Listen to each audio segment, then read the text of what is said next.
मैं अनिल कुमार दीक्षित अपने video channel Dixit जी speaks के साथ एक दफ़ा पुनः आपके समक्ष हाजिर हूँ।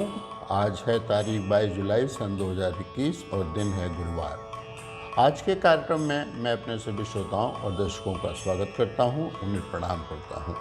जैसे कि आपको ज्ञात है कि हम लोग भक्ति श्रृंखला पर कार्य कर रहे हैं और आज भक्ति श्रृंखला भाग का 16वां भाग हम प्रसारित कर रहे हैं। इसके अंतर्गत हम लोग श्रीमद् भागवत की कथा का वाचन कर रहे हैं, आप लोगों को सुना रहे हैं। आप लोगों से अनुरोध है कि कृपया श्रीमद् भागवत के इन वीडियोस को अधिक से अधिक लोगों के साथ शेयर करें और सब्सक्राइब करें, ताकि आपको स्वयं और अन्य लोगों को भी इस कथा का पूर्ण लाभ मिल सके। अभी तक की कथा में हम सुन चुके हैं कि पितामह भीष्म अपनी इच्छा मृत्यु के वरदान के अनुसार संसार को छोड़ करके अभी दुनिया से जा चुके हैं और पांडव श्री कृष्ण जी के समेत उनका अंतिम संस्कार करने के बाद हस्तिनापुर वापस चले गए हैं। आज के वीडियो में हम इस बात की चर्चा करेंगे, इस बात की कथा सुनेंगे कि भगवान का द्वारिका प्रस्थान पे जो दृश्य उपस्थित हुआ हस्तिनापुर में और द्वारिका पहुंचने पर, और कुछ कथा हम परीक्षित के जन्म से भी संबंधित सुनाएंगे। तो इस कथा में सूत जी आगे बताते हैं कि राजा युधिष्ठिर ने प्रजा के कोप से मुक्त होकर के अपने भाइयों के समेत कुशलतापूर्वक राज्य करने लगे। किसी भी प्रकार का राज्य में उनके शोषण नहीं हो रहा था, वर्षा पर्याप्त मात्रा में हो रही थी, भगवान की उनके ऊपर कृपा थी, खेतों में अनाज पैदा हो रहा था, सभी लोग सुखपूर्वक थे, सब लोगों के साथ न्याय हो रहा था। जो व्यक्ति भगवान श्री कृष्ण के साथ, स्वयंभू भगवान श्री कृष्ण के साथ इतने वर्षों से रहा हो, उसके साथ तो युधिष्ठिर का जो भी मोह इत्यादि था वो सब समाप्त हो चुका था और भगवान के दर्शन से और उनके साथ मिले हुए उनके लाभ से वे बहुत ही कुशलतापूर्वक और न्यायपूर्वक शासन चला रहे थे। कहीं से भी किसी भी प्रकार की ऐसा उनके विरुद्ध कोई भी शिकायत नहीं थी लोगों को उनसे। कुछ माह बीत गए तब भगवान कृष्ण ने निर्णय लिया कि अब वो अपनी नगरी द्वारिकापुरी वापस चले जाएंगे।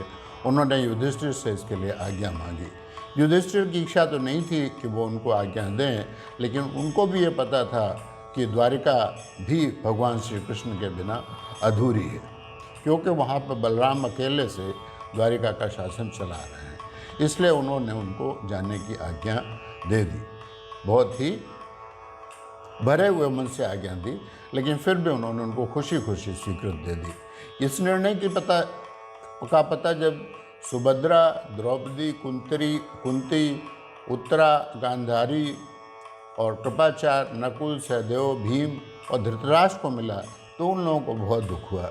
वे लोग बुरी तरह से विलाप करने लगे और विलाप करते करते अचेत से हो गए। अचेत से हो जाने पर श्री कृष्ण जी ने फिर उन सब लोगों को संभाला, उनको फिर से शिक्षा दी कि देखिए आना जाना तो लगा ही रहता है लोगों का, मैं फिर से बहुत जल्दी यहाँ आप लोगों के पास मिलूँगा, आप लोगों से आकर के, और आपका आतिथ्य स्वीकार करूँगा। इसी प्रकार भगवान स्वर्ण जटित रथ के ऊपर बैठे, उसमें जिस स्वर्ण से बना हुआ रथ था जिसके ऊपर भगवान चढ़े थे, बैठे हुए थे, उसमें के ऊपर छत्र लगा हुआ था जिसमें रत्न जटित हो रहे थे और भगवान की छवि जो थी अद्भुत थी, जिसको देख करके हस्तिनापुरवासी कृतकृत्य हो गए। लोग अनजाने में ही भगवान का दर्शन करके कृतकृत्य हो गए। महिलाएं हों, पुरुष हों, सभी लोग उनके ऊपर पुष्प वर्षा करने लगे। रास्ते में अनेक नदियाँ, पहाड़, जंगल, कई प्रकार के नगर पड़ते गए। भगवान अपने चलते गए, जगह जगह उन्होंने विश्राम भी किया, रास्ते के लोगों को भी दर्शन दिए। इस प्रकार उनका अभूतपूर्व भावहीन विदाई भगवान को दी गई। और रास्ते में चलते चलते जब वो नगर के द्वार पर पहुँचे, द्वारिका नगर पर, तो वहाँ पर पहले से ही वसुदेव, अक्रूर, उग्रसेन, बलराम जी स्वयं, प्रद्युम्न आदि नगर के द्वार पर उनकी अगवानी के लिए एकत्र थे। सबने सबको भगवान श्री कृष्ण ने यथोचित अभिवादन किया और उसके तत्पश्चात सबको आशीर्वाद दिया जो जिस योग्य थे। उसके बाद उन्होंने नगर में प्रवेश किया। नगर के प्रवेश की जितनी भी अट्टालिकाएँ थीं, छतें थीं, सब महिलाओं से, स्त्रियों से, पुरुषों से, बच्चों से भरी हुई थीं। सभी लोग उनके ऊपर पुष्प वर्षा कर रहे थे, उनके दर्शनों का लाभ ले रहे थे और इस दुनिया से मुक्ति के रास्ता उनके लिए साफ हो रहा था। भगवान की छवि अत्यंत निराली थी। वे सबसे पहले अपनी माताएं, उनकी जो 7 माताएं थीं, उनके पास गए।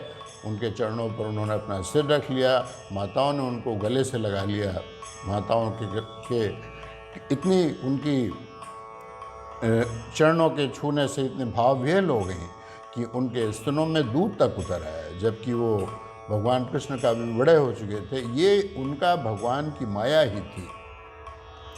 सबसे मिलने के बाद फिर वो सबसे अंत में अपनी जो उनका मुख्य भवन था, जहाँ पर उनकी पत्नियां रहती थी, जो 16,000 पत्नियां थीं उनकी, जिनके अलग अलग भवन बने हुए थे, उनके पास गए। वहाँ पर उन्होंने बहुत ही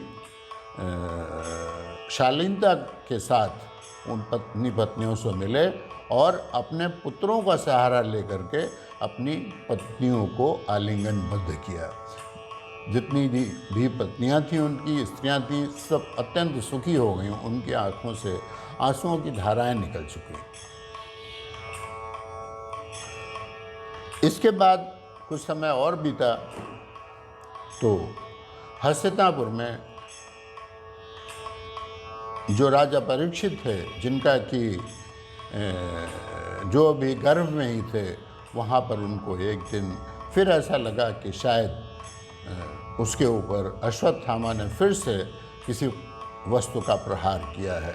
लेकिन परीक्षित को गर्भ के अंदर ही भगवान ने, उस समय भगवान का शरीर मात्र अंगूठे मात्र के बराबर थे, लेकिन जो भव्य दर्शन परीक्षित को गर्भ में ही हुए चतुर्भुज के दर्शन उन्होंने दिए और इस प्रकार से उनको सुरक्षित कर दिया।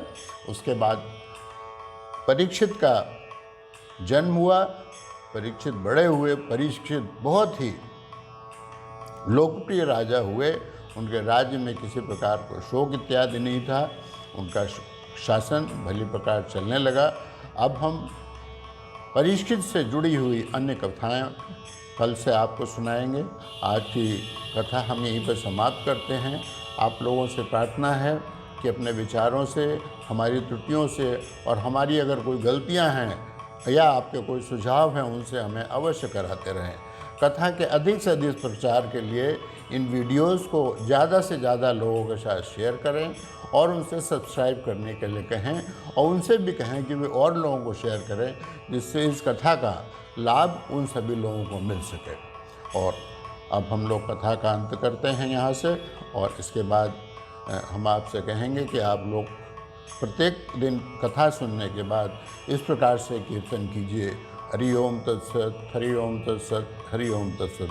ओम नमो भगवते वासुदेवाय नमः। एक दफ़े फिर आपसे कहेंगे, हमारे वीडियो को अच्छा लगा हो तो उसको लाइक भी दीजिए, शेयर भी कीजिए, सब्सक्राइब भी कीजिए। अपनी सेहत का पूर्ण ख्याल रखिए, कोविड के नियमों का पालन कीजिए। अगले वीडियो में हम फिर मिलेंगे। तब तक के लिए नमस्कार।